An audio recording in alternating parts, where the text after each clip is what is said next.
Olá, turma do terceiro ano, tudo bem com vocês? Eu espero que sim. E a família, como estão? Bem, esses momentos em que estamos em casa, né? É essencial que a gente se cuide, que a gente cuide da família, tire um tempo para estudar, um tempo para brincar, não é mesmo? Ah, que bom, espero que estejam se cuidando, tá? Eu estou aqui na minha casa também, né? Me cuidando. Espero que vocês estejam aí, tá? Tô com saudade de vocês, né, do nosso contato, do contato com a família, mas eu espero que em breve, né, a gente possa retomar as nossas aulas, tá certo? Bem, a nossa videoaula de hoje de ciências, nós vamos dar uma retomada, né, nos conteúdos aí do capítulo 2, porque nós estamos agora fazendo as atividades do Já Aprendi, né, que é o fechamento do nosso capítulo. Então, para isso, nós vamos retomar aí, tá? Nós vamos começar, pra gente estudar, né? Retomando os pontos do capítulo, tá certo? Bem, olha só. Primeira coisa que a gente viu lá no capítulo foi a questão da classificação dos animais. E essa classificação, ela vai acontecer de acordo com alguns critérios para agrupar esses animais, tá certo? Bem, eles podem ser agrupados em dois grandes grupos, tá? Em vertebrados e invertebrados. Bem, os vertebrados vão ser aqueles animais que eles vão possuir crânio e coluna vertebral, que são as vértebras, que é esse primeiro desenho aqui, tá? Os invertebrados, eles não possuem crânio e nem coluna vertebral, tá? Então, eles são chamados de invertebrados. E o nosso exemplo aqui é a borboleta, tá certo? Bem, como a gente viu, né, os animais vertebrados, eles são divididos em 5 grandes grupos, que são os peixes, os anfíbios, os répteis, as aves e os mamíferos, que são esses desenhos que nós temos aqui, olha, né, de imagens de animais para representar os 5 grandes grupos, tá certo? Bem, o primeiro grupo que a gente trabalhou no livro foi o grupo dos peixes, tá? Como nós vimos, é o maior grupo, né, de vertebrados. Eles são animais que podem habitar tanto a água doce quanto a água salgada. A maioria dos peixes, ele possui escamas, tá certo? Eles vão se locomover, né, com o auxílio, com a ajuda de nadadeiras e da cauda, tá? Bem, quase todos os peixes, eles vão respirar por brânquias. A alimentação deles, né, pode ser de plantas, ovos, outros peixes, outros animais, restos de plantas, de animais mortos. Então, eles têm uma alimentação bastante variada, não é verdade? E os peixes, eles servem de alimento para um grande número de outros animais, inclusive nós, seres humanos. Porque a gente sabe que tem peixes aí bem deliciosos que a gente pode comer. Não é mesmo? Sim. E aí, o segundo grupo que nós vimos no livro foram os anfíbios, que aí a gente tem como exemplos os sapos, as rãs, as pererecas, as salamandras e as cobras regas, tá? E por que anfíbio significa vida dupla? Bem, porque a maioria deles, né, passa uma parte da vida no ambiente de água doce e uma parte da vida na terra. Então, vida dupla, né? Uma parte na terra e uma parte em ambiente aquático de água doce. E aqui nós temos também alguns exemplos de anfíbios. Na fase aquática, os anfíbios, eles se parecem com peixes. Olha que interessante. E eles vão respirar por brânquias. Já na fase adulta, eles respiram pela pele e também por pulmões. Então, pela pele a gente também chama de respiração cutânea e por pulmões, respiração pulmonar. A pele deles é bem fina e úmida e a maioria não causa mal aos seres humanos, é inofensiva, tá certo? Em seguida, nós vimos sobre os répteis, tá? Os répteis significa, o que significa? Rastejante, a maioria põe ovos. Nós temos exemplos aí de lagartos, lagartixas, cobras, iguanas, jacarés, crocodilos, jabutis e tartarugas, né? Como a gente pode perceber aqui na foto. O revestimento do corpo deles, né? Eles têm pele seca, que pode ser protegido por escamas, como é o caso das cobras, por placas, como os jacarés e os crocodilos, e carapaças como os jabutis e as tartarugas. A respiração deles é pulmonar, então é feita através de pulmões, inclusive naqueles répteis aquáticos, que são aqueles que habitam água doce, né, ou salgada, tá? Bem, no ambiente terrestre, eles andam com o abdômen, que é a barriga, bem próximo do chão, ou até mesmo encostado nele, tá? No chão. No ambiente aquático, eles são ótimos nadadores. Olha aqui, que linda essa tartaruga. Já o grupo das aves, né? Nós temos vários exemplos, eu coloquei aqui para vocês alguns. São as galinhas, os tucanos, as araras, as águias, sabiás, urubus, emas, avestruzes e pinguins, né? As aves, elas possuem bico, pena e duas patas. A pele é seca e com escamas nos pés. Nenhuma ave atual possui dentes, né? E o formato do bico está relacionado ao tipo de alimentação deles, tá? E as penas mantêm o corpo aquecido e vão ajudar aí no voo. As aves, elas possuem asas, mas nem todas vão voar, tá? Como, por exemplo, as emas e os pinguins. Elas botam ovos, todas elas, e a alimentação delas é baseada em grãos, frutos, animais invertebrados ou vertebrados, né? Ovos e podem ter outros tipos de alimentos também, tá certo? Agora, o último grupo que nós temos aí dentro dos vertebrados são os mamíferos, que é o grupo do qual nós, seres humanos, fazemos parte. Por quê? Olha, as fêmeas, elas produzem leite, que é a principal característica, que é justamente para alimentar os seus filhotes.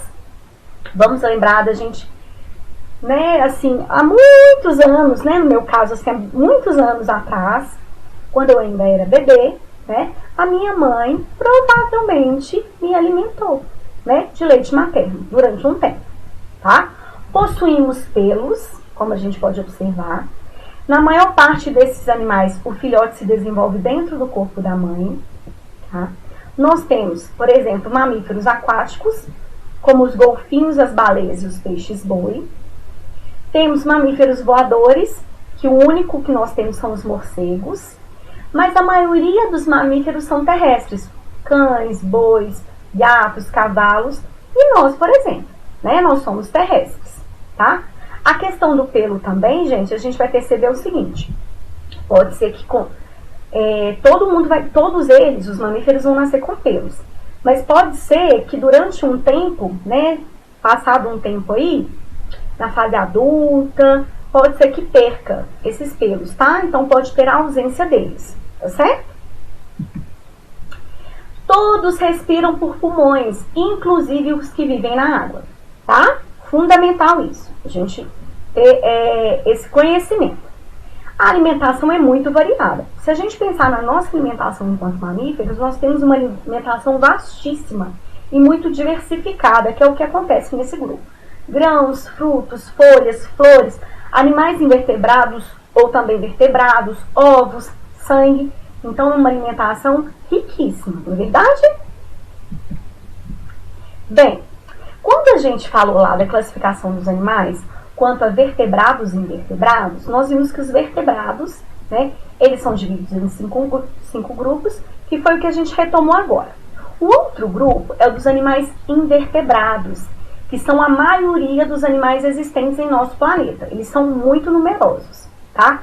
Eles vivem em ambiente terrestre, costumam não crescer muito, mas quando vivem na água, normalmente eles são bem grandes, tá certo? E aqui nós temos alguns exemplos de animais invertebrados, tá?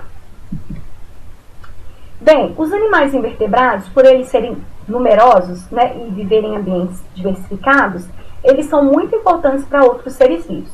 Eles podem servir de alimento, como aqui é o caso do camarão, ou podem se alimentar. Aqui a gente tem um mosquito da dengue, né, se alimentando de um ser humano, tá certo?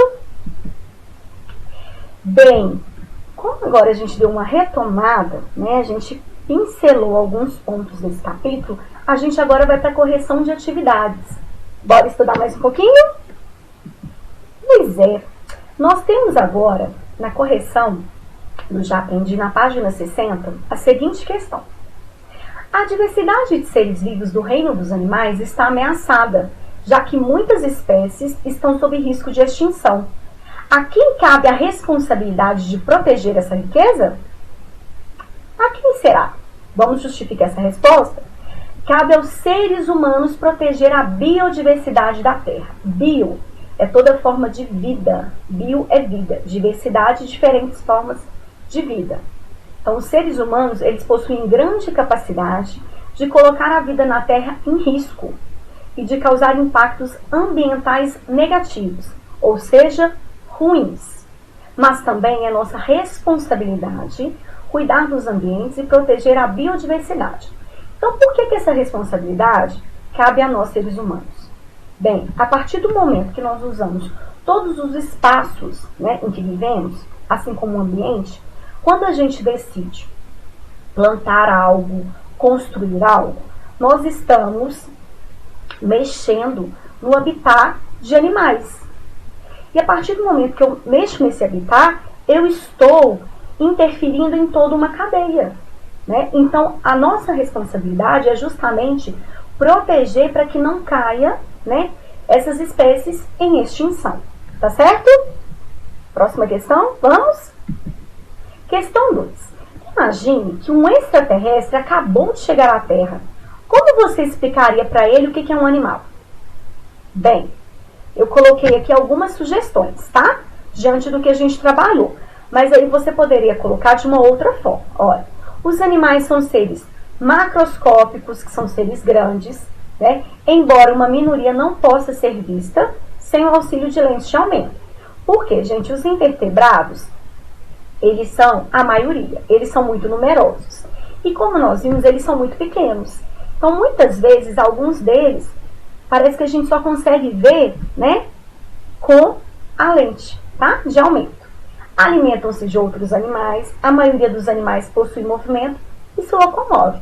Aqui seriam algumas dicas de como explicar para um extraterrestre o que é um animal, tá certo? Bem, na questão 3 fala assim: um cientista, ao organizar os dados sobre a pesquisa que realizava sobre animais marinhos, separou-os em duas pastas. Pasta 1, invertebrados, e pasta 2, vertebrados. Então, aqui, ó, pasta 1, invertebrados, e pasta 2, vertebrados.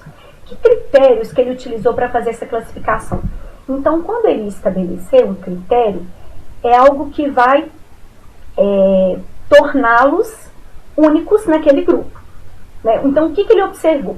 Bem, a presença ou ausência de crânio e coluna vertebral, né? No caso, presente nos invertebrados e ausente nos invertebrados. Então, o critério foi esse, olha, se tem crânio e coluna vertebral, são vertebrados. Se não tem, né, se está ausente, são invertebrados. Então, foi um critério para classificá-los, tá?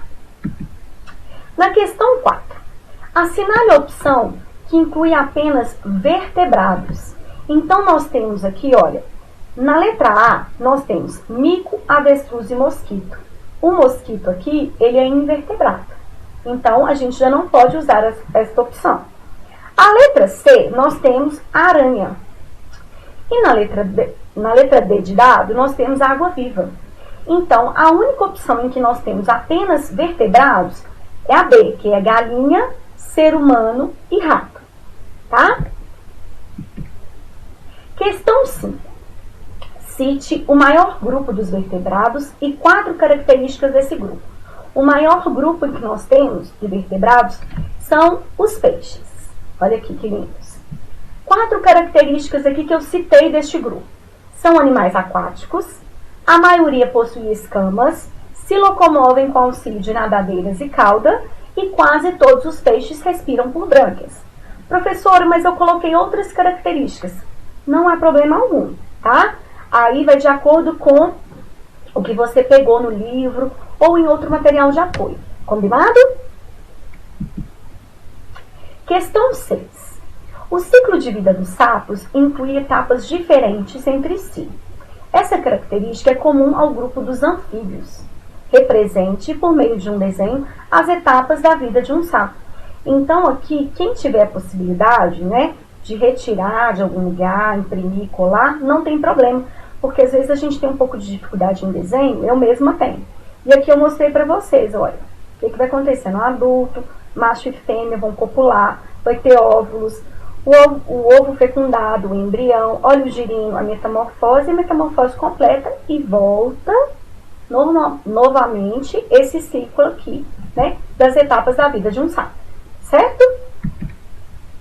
Na letra B, apresente o significado do termo anfíbio, relacionando-o à ilustração que você fez no item anterior. Bem, anfíbio significa vida dupla. Olha só, gente. O que a gente percebe aqui, ó, aqui é um ambiente terrestre, quando ele está adulto, tá vendo? Mas aqui, olha o que acontece no momento em que ele ainda é filhote. Nós temos um momento na água doce, tá? Esses animais receberam esse nome porque a maioria deles passa parte da vida no ambiente aquático de água doce e parte da vida na terra, certo? Questão 7. Observe a imagem a seguir. Letra A. Identifique a qual grupo pertencem os animais representados. Nós temos aqui o jacaré e a tartaruga. A que grupo que eles pertencem? Répteis.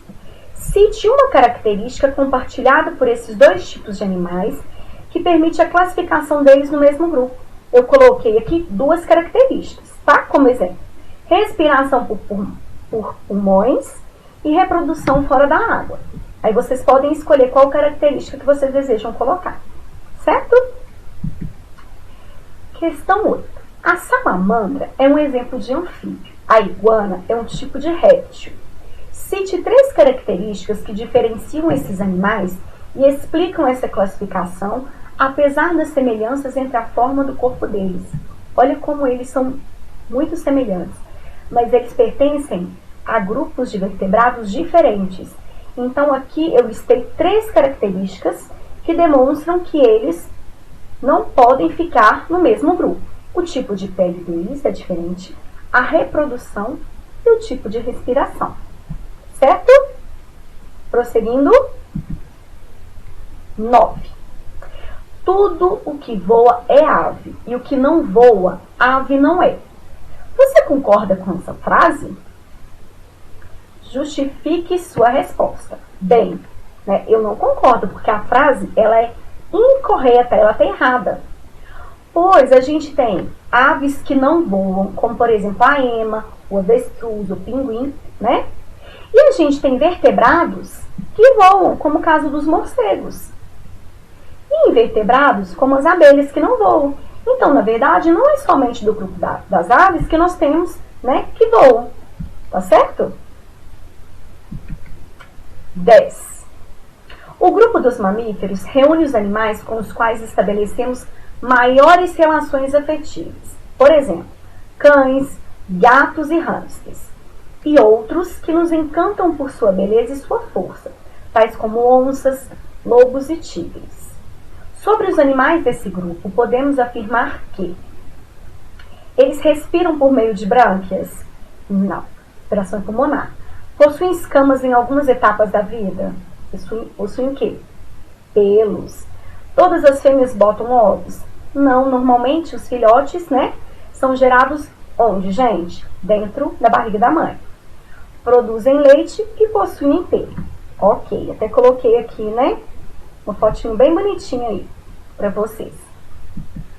Na questão 11, nós temos assim, ó. Animais invertebrados estabelecem muitos tipos de relação com outros seres vivos. Complete as lacunas com exemplos de animais de acordo com as frases. Dentro aqui da letra A, eu coloquei para vocês 3 exemplos. Desse tipo de relação.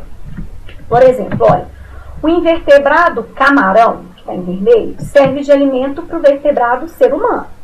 Certo? É um tipo de relação. Outro tipo de relação seria o invertebrado de minhoca, né, a minhoca, serve de alimento para o vertebrado galinha, muito bem. Já o invertebrado besouro, ele vai servir de alimento, por exemplo, para o sapo. Então, são relações de invertebrado que vão servir de alimentos para grupo de vertebrados. Coloquei aqui 3 exemplos para vocês, tá certo? Bem, na letra B, nós temos invertebrado que se alimenta de vertebrado. A pulga que se alimenta do cachorro. Então, um invertebrado que está se alimentando do vertebrado. Um verme que se alimenta do gato. Um carrapato que se alimenta do ser humano. Então, aqui nós temos as relações aqui. Um invertebrado que vai se alimentar de um vertebrado. Muito bem. Na letra C, nós temos outro tipo de relação. Um invertebrado que contribui para a formação de frutos.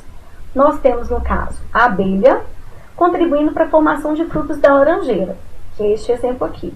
Ou também a abelha contribuindo para a formação de frutos da macieira, que é um outro exemplo, tá? Bem, o que acontece? Nós finalizamos aí no livro o capítulo 2. Retomamos alguns pontos, finalizamos os exercícios. Então, eu quero que vocês realizem as atividades da matriz, né? Que vocês receberam, tá relacionado ainda ao capítulo 2, tá?